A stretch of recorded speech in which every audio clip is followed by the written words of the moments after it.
Right, Fight Lens have travelled up to Manchester today to talk to a legend of boxing, someone who's won world championships at multiple world weight classes, I should say. Two weight levels. Two weight classes. Ring Magazine Fighter of the Year 2005.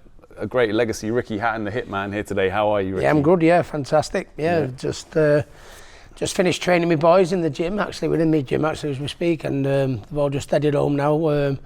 They've also got fights that are coming up shortly, and that's made my job now. Pretty much in here every day, trying to bring the next one through. That's it. Yeah. And try and make the country proud of. Try and bring someone through who can make the country proud, like I like to think I did. You certainly did, indeed. And I was going to say, how much does it mean, looking back on your career, the accolades such as Ring Magazine Fighter of the Year, the names that you're there alongside? Yeah. Well, you never believe. I mean, I first started where we'd actually sat here.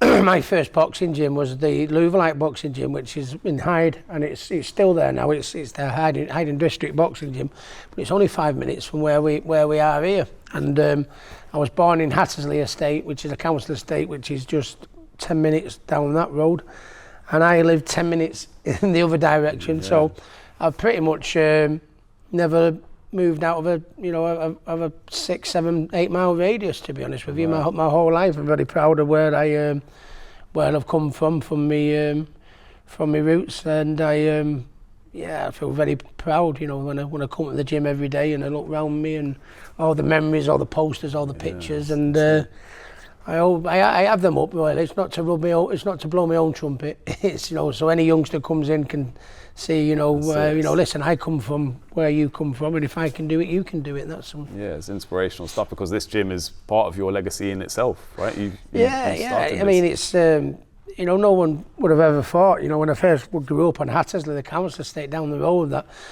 I won 4 world titles, 2 weight divisions, and gone to Las Vegas, and and boxed Mayweather, and 30,000 people came out to see you. Yeah, I boxed at City of Manchester Stadium as well. I've been a Man City fan. 55,000 were at the Man City Stadium. I've just recently been awarded into the Boxing Hall of Fame as well, which is just when I thought, the days of me having, lifting the belts up and hearing there's only one Ricky Hatton again, and that just that was a very heartwarming surprise. I mean, I always knew I could probably do well at boxing, not as good as I obviously did, I didn't think, but I mean, I always knew I could do well. But when you think of in the Hall of Fame with the greats, amazing. Yeah.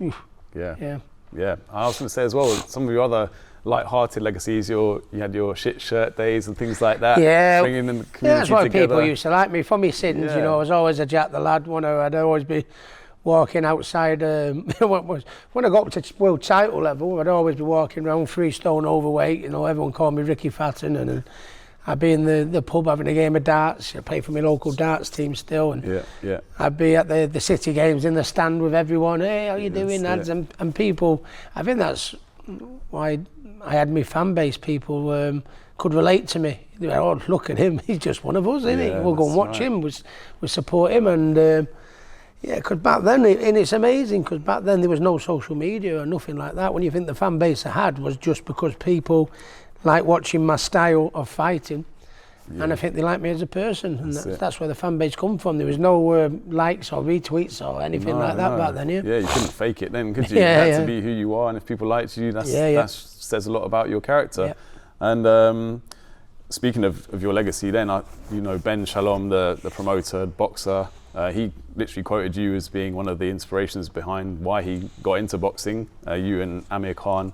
And now he's trying to take boxing up to another level. What do you think about him and his Ben's doing a great job at boxing. I mean, the fights he's put on, some of the shows he's put on, and the fighters that he's got in his stable. Do you know what I mean? It makes me feel very proud when people like Ben do that. And it's and stuff like that never ceases to amaze me. I mean, I've always people like me because I like to think I've been humble. Mm-hmm.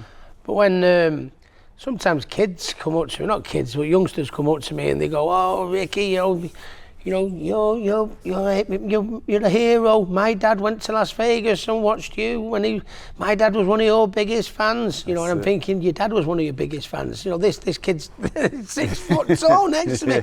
My dad was one of your biggest fans. I think you're making me feel old now. Right. God. Wow, but no, it's nice, and youngsters come up to me, kids, just round my local town or in Manchester and that, and they're only like 9 years of age, and they come up and they're talking to me about all my fights and that. So even the youngsters that never went to them or never saw them live or anything like that, they still know me, which it's always a bit of a head scratcher for me. Mind blowing one, but I suppose because those fights were so exciting, people still go back and watch them, don't they? That's probably part of the reason. But speaking of some of the fights that are coming up in the next couple of weeks now, we've got Anthony Joshua and Francis Ngannou. I'm not sure how much attention you've been paying to it, but obviously it's going to be an interesting one because it's Ngannou's second fight. Anthony Joshua had a great year last year. What way do you see it going? Do you see it being a cagey affair? It is a very interesting fight because AJ, as much as we love him, he can get hit and hurt, what I mean, and he's been stopped and stuff like that. But I think, after the Usyk fight was very worrying for me. I think he was in, even on the night after the fight, when I think he was in the process. His head obviously wasn't in the right place. He looked like he was having a mini breakdown, when he threw the belts into the crowd and he got the mic and he did this speech. I was in Tenerife watching it, and I met AJ loads of times, and we're all proud of him as fight fans, aren't we? Yeah. And I thought, I was screaming at the TV in Tenerife, someone get the mic off him. Right. Get your arm around him, get him in the changing rooms, come on. Very emotional, wasn't he? Who's looking after him here? Which was a little bit worrying, to be honest with you. But last year, he's come back, his performances have been better and better all the time. And I think he's going to shine against Ngannou. I think he is. I think Tyson took Ngannou lightly. He didn't come in the best of shape. I think he took him a little bit lightly. I think the whole occasion, and it was occasion, I was there in Saudi Arabia, it was some occasion, trust me. Yeah. And I think Tyson been taking him lightly, and with the occasion and who was there at ringside, every champion under the sun was there. And I think Tyson just lost track a little bit and took his eye off the ball. But when you see him now, he's got the Usyk fight. Tyson has really slimmed down, hasn't he? Now he looks absolutely fantastic. Yeah, very good. But the point I'm making is, I think Tyson took him lightly, and I think we did. I think he was a lot better. When the bell went for the first round, he was moving and picking shots off, and I thought, this could be, he's better than we thought here. This could be a tricky night. I do think AJ, with his confidence being back up now, and he's had some good performances, I think this is a fight where AJ can shine. I think he does have good boxing ability. I mean, God, to win an Olympic gold medal and, 2 times heavyweight champion, you need the ability. And I think the ability, I think he'll shine, I think he'll do. The only danger is he can hit Ngannou, you know what I mean? You won't. You put your last. There's every chance that if Ngannou lands, he could win and that. But I mean, if you're asking me where my last pound went, I think it'd be AJ, and I think AJ can shine. And I think if he does a better job than Tyson, which he might do, because I think Tyson just took his eye off the ball. Yeah, he wasn't so focused. I think that makes more interest for them fighting further down the line. I hope we've not lost our chance with Tyson and AJ. I was going to come to that in a bit. Do you think? First of all, do you think AJ is easier to hit than Tyson Fury? Do you think he's? Oh, very much so. But I mean, not normally. I mean, Tyson was very easy to hit because he didn't come in as trim as he normally does. So his upper body movement wasn't good. I think he lost his snap and his punch is very, very quick. So normally, he's every day of the week from a defensive point of view, he's a lot harder to hit than AJ. I mean, AJ can sometimes be in front of you a little bit too much, which worries me in the Ngannou fight a little bit. But I think his boxing ability will shine through. But when you come in a few pounds heavier, which Tyson did, it just altered his mobility and his upper body movement that little bit, and Ngannou was able to nail him, wasn't he? So, but I think AJ will come on. I think he'll come on his game full of confidence, and I think there's a chance he could shine. Yeah, it's going to be an intriguing one, but we know one thing about AJ: he'll be in great condition, and the physical strength of Ngannou shouldn't worry him. So, all remains to be seen how he performs on the night. But Tyson Fury's Clash with Usyk was obviously postponed again due to the cut he got above his eye, which is a bit of a worry for him now because that's the second time he's had a cut in the same place. Do you think psychologically that will play on his mind coming into that fight? I think it must do. Excuse me. I think it must do a little bit. If it's the same cut that's reopened or it's been in and around the same area, then that is a little bit of a worry. But yeah, Tyson will have, you know, the right people in his corner. He'll have the right coachman in his corner to such a big high-profile fight. You know, it's not like a 4-rounder or a 6-rounder where they'll let it go as far as they can. Then, you know, there's so much at stake. I don't think they're going to want to stop that unless it's absolutely horrific. So I don't think it'll affect. It might worry Tyson a little bit in the back of his mind. Oh, what if this? Because I had cuts. When I first started off my career, I had more cuts than I don't know what, and it was always very, very worrying for me. Every fight I used to go into, I used to think, oh, I hope that cut's not going to open again. Yeah. So it will be affecting Tyson, but there's that much at stake. It would have to, if it did reopen again, it would have to be absolutely horrific for the ref to stop it, because there's just too much at stake. Right, you know. So I think Tyson, when he's worrying about things, I think he's got to bear that in mind. Yeah. I was going to say then, going back to the Ngannou-Joshua fight, do you think Tyson Fury will be hoping Anthony Joshua wins that to keep the chances of their fight, or keeping it high?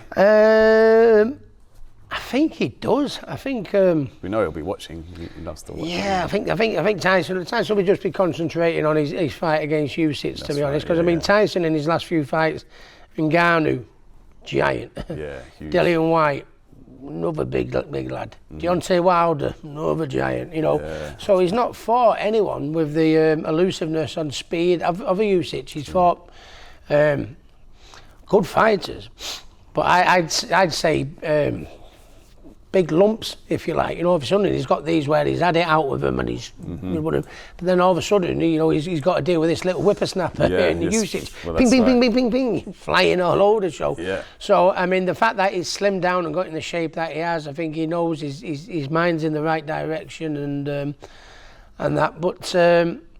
But no, I think if AJ puts, like I said earlier, if AJ puts on a better performance, which there's every chance he could do, because Tyson did take his eye off the ball, I think there's a more chance that it could happen. Yeah. Also, there's a question: did Tyson take his eye off the ball, or is there too many miles on the clock now with Tyson? Because, you know, when then Wilder fights with Tyson, look what it took out of Wilder, because he was terrible against Parker. He really was bad, wasn't he? So, you know what I mean? And then you see Wilder against Parker, then you see Tyson against Ngannou.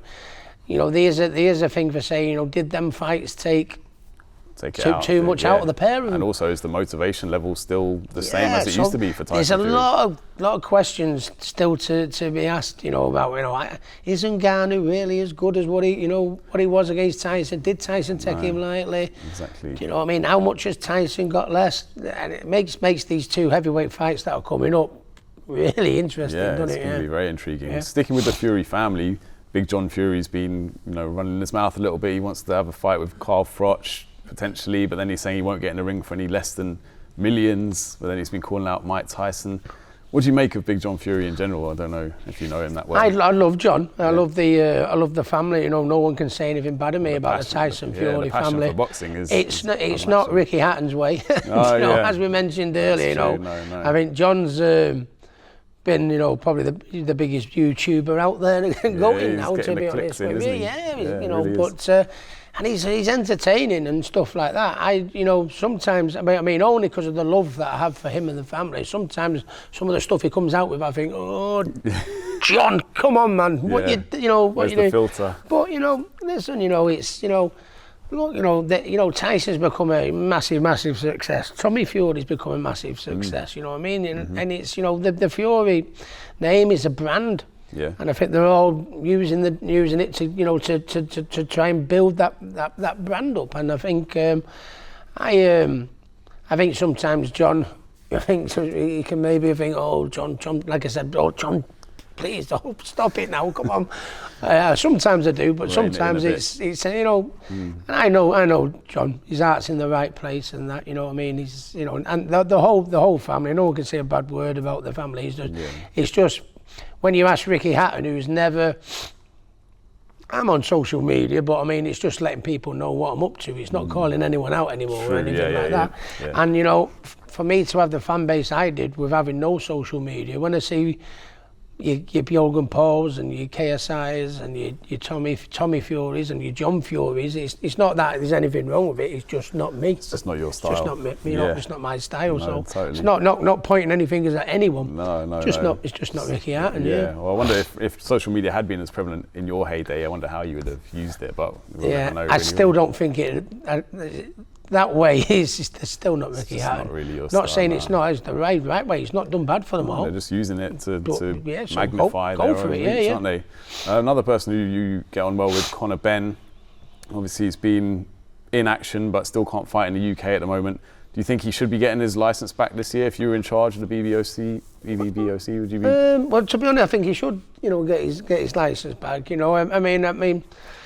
The thing is, with your failed drug test, there is them people out there that, you know, will take a little bit of an enhancer to give themselves the edge or give themselves a little bit of a pick-me-up or a bit of something like that. But not everyone that fails, a test with a performance-enhancing drug has done it genuinely. Do you know what I mean? Course, I mean, that's the difference. But, you know, But Conor has, well, listen, I've got caught. I didn't know it was in. It wasn't intentional. What I'm doing, I'm a fighting man like my dad, which I truly believe that he is. Mm-hmm. I've had this conversation with Nigel loads of times, and it's been very, very hard for Conor and that. Yeah. But he's gone through the right areas, and he deserves the backing now and a second chance and everything like that. He said it's not been done intentionally, so let's give him the benefit of the doubt. He's had his slap on there. He can't box in England at the minute, exactly, so he's suffering for. He's paying the price. Whether he was guilty or not guilty, I believe he was not guilty, but no, I think he deserves a second chance or something. Not just because of the name, but the fights he can be involved in for British fight fans and the British public. 100%. Do you know what I mean? Some huge fights out there. I think how much of a telling whether it was right or whether it's wrong. How much of a telling off are we going to give the poor kid now? He deserves to prove himself right. You know what I mean? Yeah, draw a line in the sand at some point. Draw a line in the sand, give him a break now. See where it goes. He's had his slap on the wrist. Even though he might not have done anything wrong, I don't think he did. Mm-hmm. I think, let him get on with his career now. He's served his time. If that's the right word to say. Yeah. Well, effectively from being removed from boxing in the UK. But then, have you spoken to him, and who do you think he should look to fight next? There's some great fights out there. Javonte Davis has been calling him out on Twitter. There's some great fights, and listen, whoever, Conor's big, but when you think of Javonte Davis and people like that, I mean, pound for pounders you're talking, aren't you? Right. But you know what I mean? Top tier, there was people in the pound for pound rankings, but they didn't have the. When I was fighting, there was like the Mayweathers, and there was people ranked above me, but didn't have the commercial. I was the draw card in the. Maybe it sounds like I'm begging my own trumpet. I mean, because I had the following and the fan base, which is what Conor's got. He's got the charisma, he's got the name, he's got the following, he's got the ferociousness. You know what I mean? Of course. So Javonte Davis, who's obviously progress-wise and ahead of Conor in the rankings and stuff like that. Conor would be a dream for Javonte Davis and American fight fans. Imagine Conor going over there to fight Javonte. Huge fight. Brilliant. But does the Eubank Jr. Conor Benn fight have to happen first? Should that happen first? The Eubank Jr. It depends. I always thought. I mean, Conor seems to have grown into the weight big. He's matured and stuff like that. And I know he was. When he was mentioned with Eubank, it made him giving away a fair bit of weight away. And I thought, because the name's Eubank and the name's Ben, are we doing the right things boxing-wise, letting him give away that much weight or letting Chris drop that much weight? Is this good for? Well, that's the question you need to ask. And to be honest with you, I don't know. That's why I'm not a promoter. Of course. So, well, yeah. But that's the question. If it's done in a safe environment, then you can't get a bigger name than Chris Eubank Jr. and Conor Benn. That's right. Can't get a bigger occasion and a bigger fight than that. But everything's got to be. And in fairness, you know, the promoters these days, we've got the best promoters in the world in this little small country. We've got, you know, Eddie Hearn and Frank Warren. You know, just to name a couple. You know, so and the Border Control, top of their game. Yeah. You know, at the minute when it comes to the medicals and this and that and all the rest of it. I know there was that little thing with the Conor Benn with the you know what went on. Mm-hmm. But I think this country is. I think we do things pretty good 9 times out of 10. Yeah, there's not too much. Absolutely, not too much red tape and bureaucracy. It's just all there for the fighters' well-being at the end of the day. Yeah. But it would be great. Hopefully, it does happen one day. But like you say, at a weight where no one's health is called into question. Devin Haney and Ryan Garcia. Signed and sealed apparently. Yeah, I've been watching it on my social media, funny enough, and it's very heated, isn't it? You know what I mean? It's passion's running high there. Yeah, it's amazing these days. You know, everyone's either punching a glass window or of going on a face-off and pushing each other over, or even the press conferences are like, you know, I think I made the weigh-ins what they were a little bit. You know, when with the Mayweather fight when 10,000 come out to weigh in. Yeah. But it's like even the press conference or on the face-off, you know, in the studios, everything's, you know, sell now, isn't it, to be honest. Right. But at the end of the day, you know, you can do all this to sell, but at the end of the day, your fight fans and your die-hard fight fans, your old-school fight fans, doesn't matter, you know, whether, you know, like Garcia will say this or do this at the weigh-in or do this at the press conference. Mm-hmm. They can fight them too. So that's one of the biggest fights we can get in the game. Yeah. Them two fighting each other. So even though, you know, once all the smoke clears and all the bollocks clears with all the pushing and the shoving and the this and the that, at the end of the day, that's a good fight for boxing. Yeah. And who do you think's got the upper hand in that one? I wouldn't like to say. I'd say a 50-50. Yeah. It's going to be a great fight. Speaking of all the smoke and mirrors, Jake Paul is someone who seems to be bringing elements of WWE into boxing with like scripted skits and things like that. Do you think what he's doing is devaluing boxing? No, I don't really watch Jake Paul too much. It's not, you know, it's not really my my scene and my world. No judgment for anyone who does. But I mean, what has he been trying to do? Like a wrestling thing? What? Like a tag team and stuff like that? Like these kind of scripted. So he'll pull up in a car park, and then there'll be this other boxer who's supposed to be potentially fighting him, and they'll just kind of get face to face. And it's obviously been very manufactured. It's not. I get the pushing and the shoving and the name calling and, you know, holding each other back. Come on, I don't get that. You know what I mean? But it's very cheesy what he's doing. Yeah, but that's. You know, some of the great champions of old will be turning in the grave watching that crap, won't they? To be honest with you, I'll be turning in my grave and watching it myself. To be honest with you, but you know, I've got my eyes open into the sense that this is the world that we're in now. You know, we're in the entertainment business, and you know what? I think YouTubers against MMA and MMA against boxers and this, that. I think that world can exist. Mm-hmm. As long as fights like we've just mentioned about with Garcia and what's that exists, Crawford and Spence, Tyson Fury and Usyk, you know, as long as them fights are made, you know what I mean, they can stay in their world and we'll stay in our world. Right, both can exist, you know. I'm not turning around and saying, oh, this is a joke. No. We're in the entertainment world, you know what I mean. That's the reason why they have the followers they have, is because people want to see it. But let them have their world and we'll have our world. But the thing is, and the good thing is like what for me was pleasing is that we've got more chance of the big fights and the main fights and the best fighters fighting the best now because of what the Sheikh is doing in Saudi Arabia. You know what I mean? You know, the other week he had all the promoters, Bob Arum, Frank Warren, Eddie Hearn, all on the top table, all together. When did you ever think you'd see that? Listen, this is how we're going to do it now. What do you want? What do you want? What do you want? There you go. That's got to be good for boxing because there were so many times, you know, we're just the fight that should be fighting each other. Now I think the Sheikh's running the show and he's doing the game proud. He's saying, right, what fight do we want at welterweight? There you go. Yeah, that's what we're having. Who's the best? You want to watch AJ and Tyson? Right, that's it. Yeah, that's it. You two are going to work together, and you're going to work with him as well. You know, that's true. It's kind of what boxing needed, isn't it? Yeah, it's good for our sport when you see, Logan Paul or Jake Paul, whoever it is, turning up in a car, against this, Yeah, no. That can still exist, but at least I think it's down to the Sheik doing it. But the job he's doing, I think it can only be good for our sport. Yeah, because then you've got UFC on the other hand, which is kind of separate in the way that's being run, and fighters complaining that they haven't been paid what they perhaps deserved, because we saw Cowboy Cerrone saying that he was paid $200,000 to fight Conor McGregor in a fight which presumably generated $90 million. Do you feel like they haven't got enough say in what's going on in the UFC compared to boxers? I don't really know. I don't know too much. That's the first I've heard about that, to be honest with you. I mean, I am a fight deals. I can't say I'm a fan of UFC. I can't say I'm not. I mean, I just don't watch it. There's only so many sports I can watch. To be honest, I watch the City and I watch the boxing and I train my boxers and I do what I do. But no, I think it's good for our sport. The YouTube boxing, fighting, entertainment thing that can exist.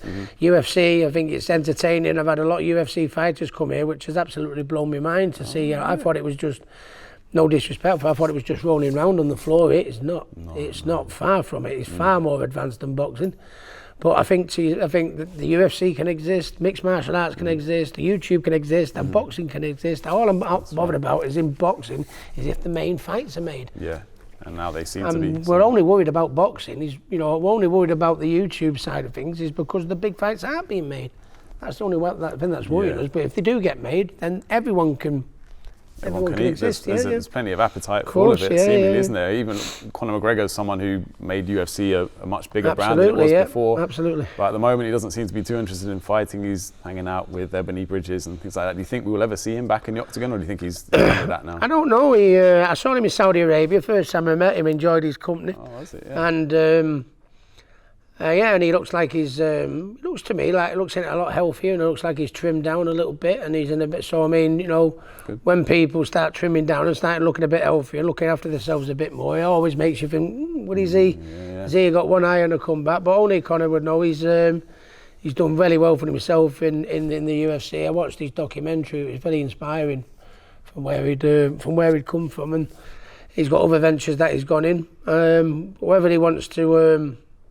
It's been a while now, isn't it? Do you know what I mean? It's been a long time out for Conor. I mean, and he doesn't need to come back from a financial point of view. It's only whether he wants to do for himself, which only Conor can answer, can't he? Yeah, well, you kind of knew when it was time to call it a day from your own perspective, but you'd achieved so probably in a similar state of affairs. Yeah, I think he is, and it's up to him. It's because he's keeping himself busy. He's here, there, and everywhere, isn't he, Conor? So he doesn't need, Yeah, he's got his forged Irish stout. Yeah, he's got his Irish stout, which is very nice, by the way. Yeah, you tried it, have you? Have a taste of that yet. Yeah, but and he's got his bar, and he's got other ventures that he's got in, and was it the whiskey he's got, and stuff like that. So. Good luck to me. He doesn't need to make a comeback. It's only if he personally wants to do it himself, and but he does look a lot healthier at the minute. Looks like he's slimmed down a little bit. I guess we'll have to just keep an eye on it and see if he drops any more hints. Well, let's move on to the other passion, Man City in football. Obviously, it's the Manchester derby this weekend. Man United are struggling. They obviously lost last weekend to Fulham. So this is kind of the time of year when City normally click into gear and start motoring towards the title. Do you think there's anything other than a City win on the cards this weekend? I never say that on derby days now. I mean, to be honest with you, I used to dread the derby days. Being a Manchester City fan, it was always a drubbing we get. And I think United fans probably feel in the same boat in many respects. But I think I remember one time just when I thought, we're going to win the league here now. We're going to win the league against these tonight, and when they beat us at our place and that, which goes to show in the Manchester derby, you can never tell. I mean, I bet City fans are sat, where they're sat now, and when United fans, I bet City fans are sat a lot more comfortable. Yeah. It's like United fans are sat where City fans were. Right. Back in the day. In the 90s, but United, for me, United seem they can turn it on, but they don't seem to be able to. They have one good game and then seem to have a couple of bad ones. Yeah, they don't seem to carry any consistency. So the worrying thing is if it just happens to be that they turn up on the day and they turn it on, they've got a chance of beating City. But at the end of the day, if United, I think United to beat City on Sunday have to play their best game, don't they? Yeah, and hope that City. And to be honest, City normally kick on, as you said there, after Christmas, and when coming down the homestead, it's still a fair bit to go.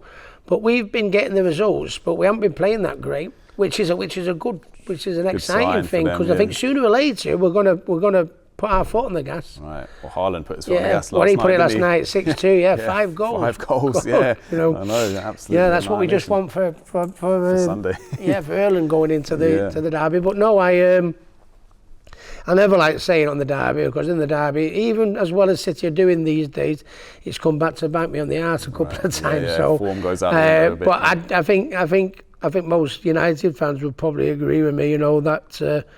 That you, as a City fan, where you sat in a little bit more confident shoes than probably what they are at the minute. But you were out in Istanbul for the Champions League final last season. Is that correct? Yeah. Yeah. It looked like a great day. Any specifically memorable incidents or stories from that day? No, it was just a great trip, to be honest with you. I think from where the city centre was in Istanbul, it's a very big country, isn't it, Turkey? But where the city centre was in Istanbul to where the ground was, I think the ground couldn't be any worse situated. It was like in the middle of nowhere, one road going into it, and it was like, we was in the city centre and there was Inter Milan fans and there was Man City fans, and we're all having a sing-song and we're all having a laugh and a drink together. And they had, with the bars where we was in, they had all the Manchester songs on, the Oasis, the Stone Roses, Happy Mondays and this and that.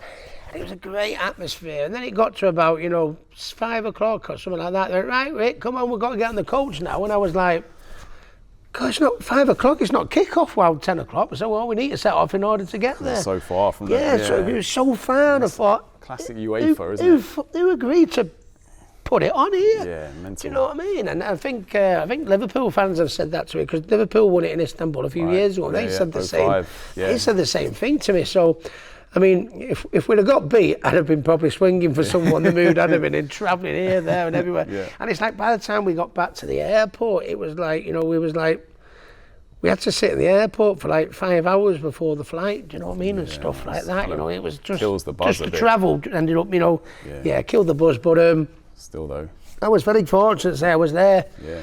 On the day we lifted the Premiership, I was there. The day we lifted the FA Cup, and I was there. We won the Champions League as well. So the fact that I could say for the first one, I was there from all of them. I don't know what I'm moaning about really. To be honest. I was going to say, well, it's at Wembley this season, so I know. So we might have half a chance there, to be honest. But it's easier said than easier. I think I'm confident with City, because I think the other teams, and your AC Milans and the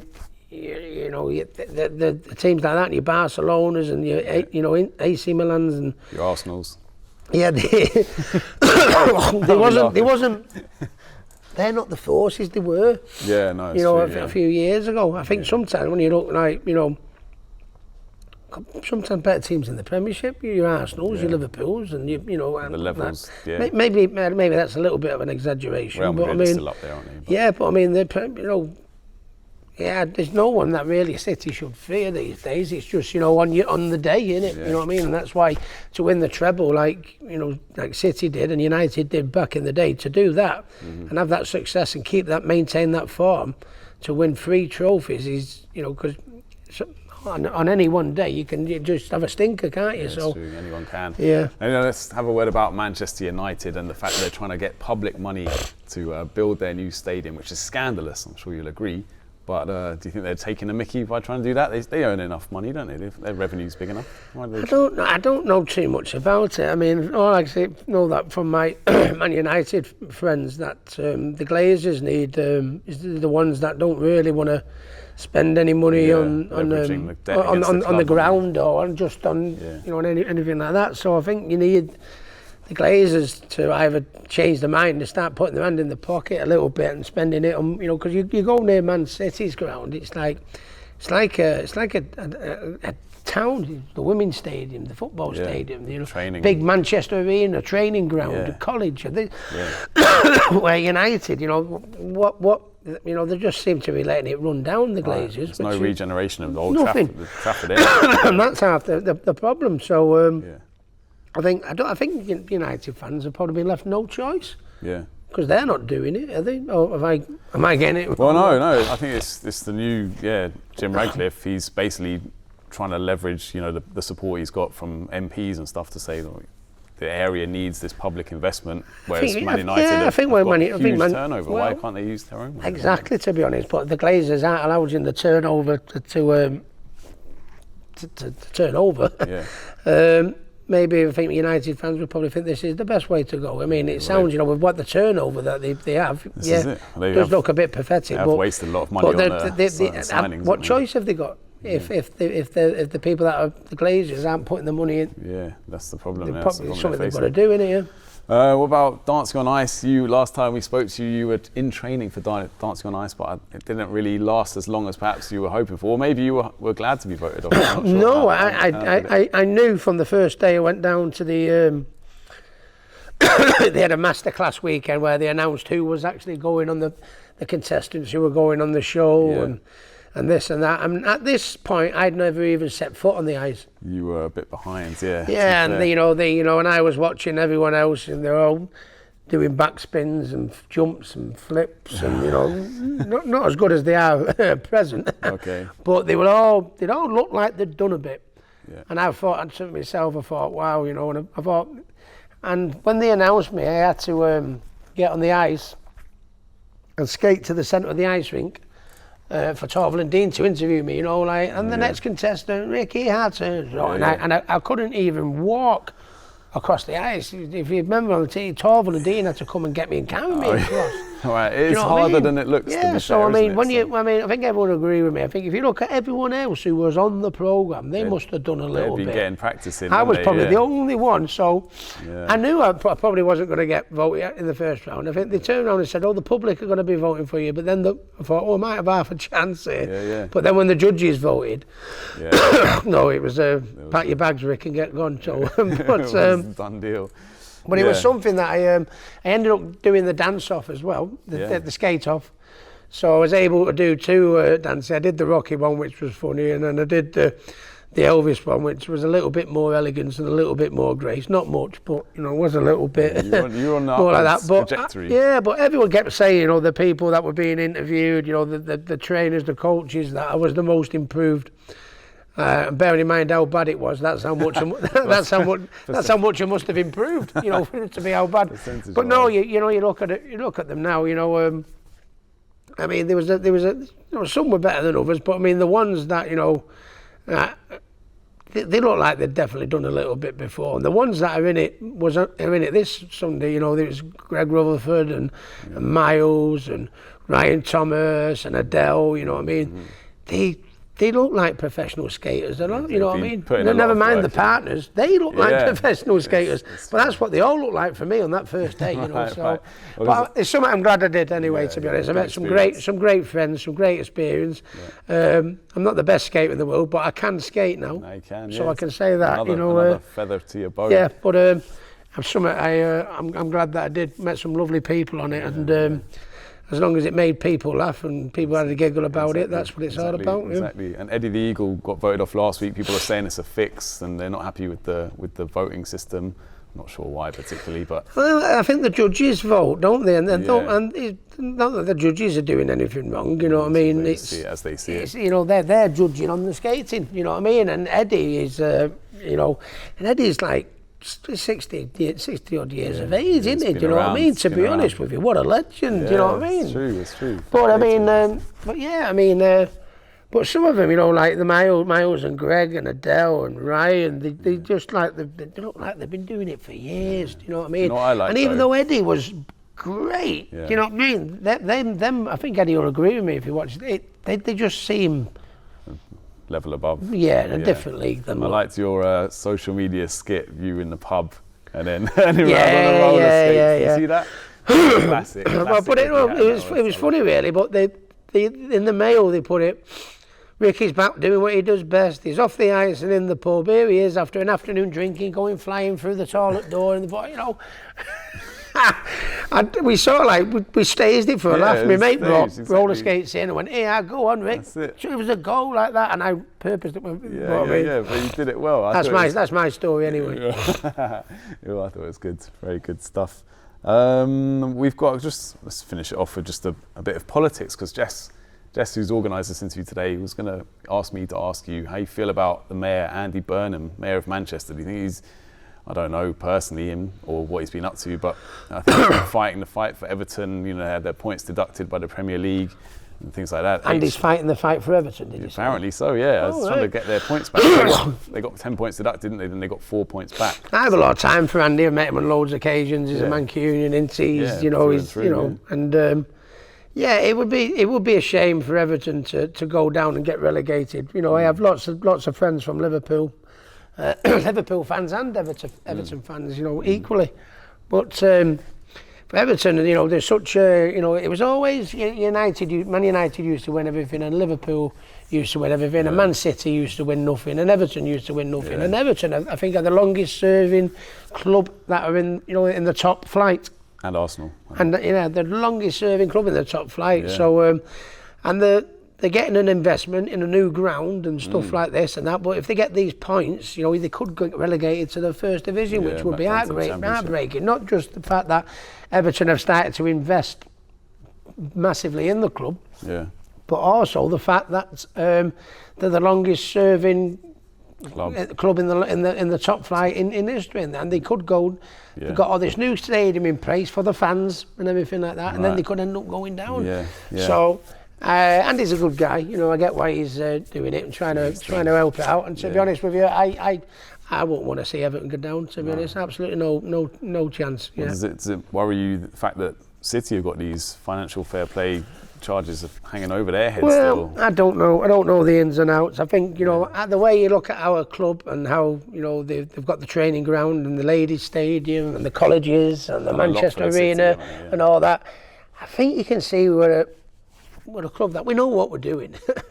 So, you know, to have all these things going over the head, I'd like to think the people that have been looking after that area, I think will have done their due diligence. done the job and done their own work. And I think even though they're up for it, I hope it's not going to come off. Oh, yeah. We'll wait and see. But for the time being, let the good times roll, I suppose. Absolutely, mate. Yeah, absolutely. Yeah, well, thanks for taking the time today to talk to us. My pleasure, enjoyed it. It's very interesting getting your views on things. Thanks a lot. Cheers, mate. Appreciate that.